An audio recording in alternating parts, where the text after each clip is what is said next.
مہنگائی سے ہمیشہ غریب آدمی متاثر ہوتا ہے۔ امیروں کو تو صرف مہنگائی پر تبصرے کرنے کا موقع ملتا ہے، ان کو تو ایک نئی ڈبیٹ مل جاتی ہے۔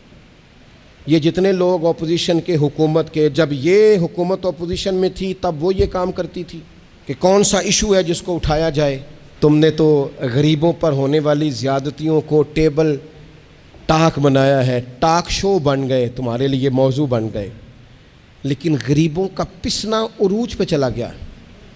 یہ ہم ادارہ تعمیر کر رہے ہیں، 500 روپے سیمنٹ تھا جب اس کو سٹارٹ کیا تھا، ابھی پورا سال نہیں گزرا تو کل انہوں نے کہا جی پرانا معاہدہ اپنی جگہ پہ، اب 1100 روپے ملے گا۔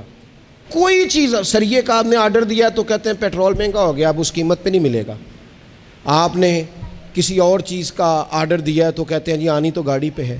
میرے کچھ ساتھی جمعے میں آیا کرتے تھے، ایک دو جمعہ میں نے محسوس کیا کہ لمبا ہی وقت ہو گیا ہے، بہت سارے دوست ایسے ہیں پہنچ نہیں پا رہے۔ آپ یقین کریں کہ میں نے پوری طرح بات بھی نہیں کی تو مجھے میرے پرسنلی ایک دو دوستوں نے کہا پیر صاحب گڈی نہیں افورڈ ہوندی، کیا کریں، آیا ہی نہیں جاتا، کہاں سے لائیں اتنا کرایہ، پیٹرول کہاں سے لائیں۔ کسی شخص کے لیے 2-4 گھنٹے ٹریول کرنا مشکل بنا دیا گیا ہے۔ خدا را کچھ سوچو۔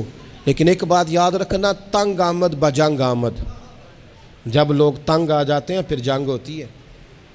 یاد رکھنا ایسے بھی وقت آتا ہے جب پھر حکومتوں کو چھپنے کی جگہ نہیں ملتی۔ ابھی تو تمہارا خیال ہے نا دلی دور است، اور یہ سب کی بات ہے، سب کی۔ آپ دیکھ لیں بہت ساری جماعتیں ایسی ہیں جو پچھلی حکومت میں بھی تھی، اس میں بھی ہیں، بہت سارے لوگ ایسے ہیں جو پچھلی حکومت میں بھی تھے، اس میں بھی ہیں۔ یہ تو نمبر پلیٹیں بدل بدل کے وہی گاڑیاں، وہی انجن، کوئی اس میں تبدیلی نہیں۔ تکلیف میں ہے غریب۔ ایک چھوٹی سی گزارش آپ سے کرنی ہے، تھوڑے سے اضافی خرچے چھوڑ دیں۔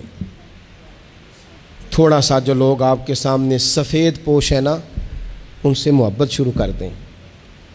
یہ جو امیروں کی ہوٹلوں کی دعوتیں ہیں چلو کچھ عرصے کے لیے کم ہو جائیں، تھوڑی سی آپ چیزوں پر توجہ کریں۔ عید قریب آ رہی ہے، ایک لمبا آزمائش کا مسئلہ ہے غرباء کے لیے۔ میں نے آپ سے اپیل کرنی ہے کہ جن لوگوں کو اللہ نے طاقت دی ہے وہ اپنی حویلی کے دروازے پر ذبح کرنے کی بجائے اگر وہ جانور لے ہی وہاں جائیں جہاں بستے غریب ہیں، ان بستیوں میں لے ہی وہاں جائیں جن کا حصہ ہے، کاری وہاں لے، اور تھوڑا سا چھپ جائیں تقسیم کے وقت کہ لوگ آسودہ ہو جائیں، کچھ تھوڑی سی ہم ایک دوسرے کے لیے خیر بانٹ سکیں۔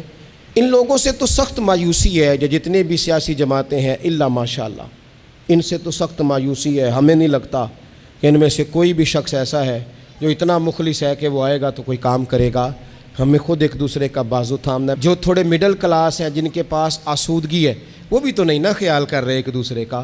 تھوڑی تھوڑی توجہ اپنے خاندانوں میں، قبیلوں میں، برادریوں میں، محلوں میں، گلیوں میں تھوڑی سی توجہ بڑھائیں۔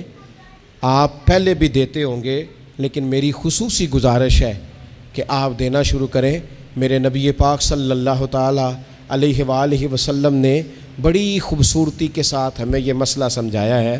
فرمایا نیکی کا ارادہ کرو، ابھی تم نے کی نہیں، رب تمہیں اجر دے دیتا ہے، اور اگر کر لو تو 10 سے لے کر 700 گنا تک بڑھا کے، جتنی نیت اچھی اتنا ثواب اچھا اللہ تمہیں عطا کرتا ہے۔ زیادہ مسائل بڑھتے جا رہے ہیں غریبوں کے لیے، آزمائش زیادہ ہو گئی، بالخصوص 2 جگہ پہ زیادہ مسئلہ ہے۔ بالخصوص ایک وہ گھر جن میں دوائی آتی ہے، کھانا کے معاملے تو اپنی جگہ رہ گئے، جہاں 1 2 3 مریض رہتے ہیں وہاں آزمائش بڑی بڑھ گئی ہے، دوائیاں پہنچ سے باہر ہوتی جا رہی، آزمائش ہے۔ اور دوسرا جس گھر میں کچھ بچے تعلیم حاصل کرتے ہیں، ان 2 جگہوں پہ آزمائش کچھ زیادہ دکھائی دے رہی ہے۔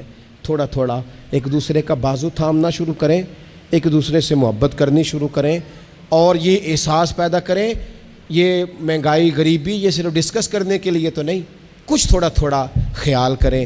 میں خاص اپیل کروں گا مخیر حضرات سے کہ وہ دیکھیں اپنے ارد گرد، خود سے تقسیم کریں، خود سے دیکھیں، لیکن وہ اپنے ارد گرد ضرور خیال کریں، ضرور خیال کریں۔ لمبی آزمائش ہے لوگوں کے لیے۔ آپ اگر آنسو پوچھیں گے نا تو رب تعالیٰ توفیق بڑی عطا کرے گا۔